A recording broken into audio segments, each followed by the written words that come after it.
प्रदेश की 3 सीटों पर उपचुनाव हो रहे हैं। सत्ताधारी पार्टी कांग्रेस अपने हिसाब से तीनों सीटों पर कब्जा जमाना चाहती है, तो कहीं न कहीं विपक्षी दल भाजपा भी चाहती है कि ये तीनों सीटें जीते और कहीं न कहीं सरकार के खिलाफ जो माहौल राजस्थान में भाजपा बता रही है, उस पर मुहर लगे और इसको लेकर पूरे दमखम के साथ कांग्रेस और भाजपा अपना जो जोर है एडी चोटी का, वो उपचुनाव में लगा रही है। और इसी कड़ी में सुजानगढ़ के उपचुनाव को लेकर पूर्व शिक्षा मंत्री और अजमेर उत्तर से विधायक वासुदेव देवनानी आज सुजानगढ़ के दौरे पर हैं।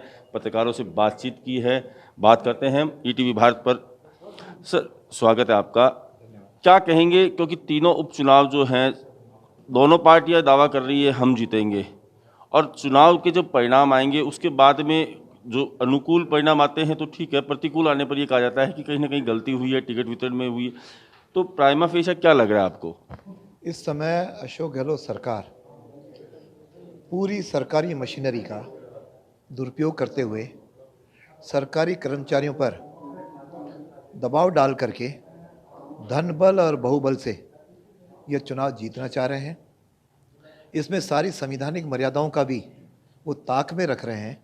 यहाँ तक विधानसभा अध्यक्ष, जिसकी मर्यादा है कि किसी दल के नहीं है, उसके खुलेआम होर्डिंग्स पर बड़े बड़े फोटो लगे हुए हैं और हर जगह कलेक्टर से लेकर के नीचे कर्मचारी तक सब पे दबाव बनाया जा रहा है और विपक्ष के लोगों को दबाया जा रहा है कि यदि कोई सरकारी कर्मचारी दाएं बाएं होगा तो उसका मीलों दूर उसका ट्रांसफ़र कर देंगे। इसलिए कुछ इन्होंने किए भी हैं।